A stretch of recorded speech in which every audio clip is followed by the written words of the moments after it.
আপনাকে পরিণত করেছে একটা মানুষরূপী পশুতে, যার ফলে আপনি এখন আর স্বাভাবিকভাবে তাকাতেও পারেন না। যখন একজন নারী আপনার পাশ দিয়ে যায়, আপনি যেন দেখেন একটা মাংসপিণ্ড হেঁটে যাচ্ছে। আপনার দু চোখ সর্বদাই নিরীক্ষণ করে বেড়াচ্ছে প্রত্যেককে। সারাটাক্ষণ আপনি হাঁ করে তাকিয়ে থাকেন, চেয়ে থাকেন, চোখ নামিয়ে নিতে আপনার রীতিমতো কষ্ট হয়। যখন আপনি সাবওয়েতে কিংবা ক্যাম্পাসে অথবা যখন কর্মক্ষেত্রে নয়তো রাস্তা দিয়ে হেঁটে যাচ্ছেন, আপনি পারছেন না নিজেকে সংযত রাখতে। হয়তো একটা বিলবোর্ডের দিকে তাকালেন, আপনি দ্বিতীয়বার তাকান, তৃতীয়বার তাকান। এমন একটা সুযোগ আপনি হাতছাড়া করেন না যা দিয়ে আপনার অন্তরটা কলুষিত হয়। আপনি পরিপূর্ণভাবে একজন আসক্ত ব্যক্তি। তারপর কিনা আপনি আমাকে বলেন, ভাই নামাজে মনোযোগ আনবো কিভাবে? আপনি কোন দুনিয়া বাস করছেন? কোন জগতে আছেন আপনি?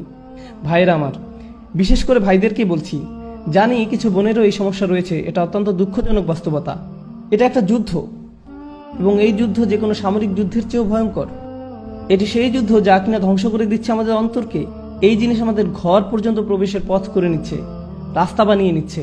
আচ্ছা, আমিও চাই আমাদের সন্তানদেরকে এসবের হাত থেকে যত দূর সম্ভব বাঁচাতে, কিন্তু যখন আমার সন্তান স্কুলে যায়, সেটা ইসলামিক স্কুলই হোক না কেন, খুবই উজ্জ্বল সম্ভাবনা রয়েছে যে কেউ একজন হতে পারে তারই এক বন্ধু তার আইপ্যাড বা অনুরূপ কোনো মোবাইল ডিভাইস নিয়ে এসে বলবে, দেখো দেখো সবাই।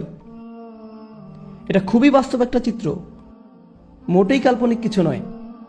এজন্যই আমাকে আমার সন্তানদেরকে প্রস্তুত করতে হবে এই কুৎসিত কদাকার জগৎ সম্পর্কে, যার মুখোমুখি তারা হবেই এক সময়।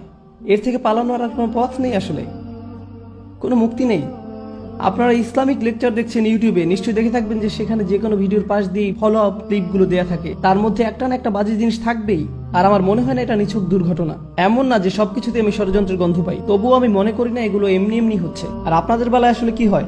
আপনি একটা ভিডিও দেখছেন, পাশে একটা বাজে জিনিস দেখে ক্লিক করলেন, আবার আরেকটাই ক্লিক করলেন, আবার আরেকটাই ক্লিক করলেন, শেষ পর্যন্ত গিয়ে ওইসব জঘন্য কিছু একটা আপনি দেখে ফেললেন। ওয়াল্লাযীনা হুম লিফুরুজিহিম হাফিজুন। বিশেষত যখন এই লজ্জাস্থানের ব্যাপার আসে, তারা তা হেফাজত করে।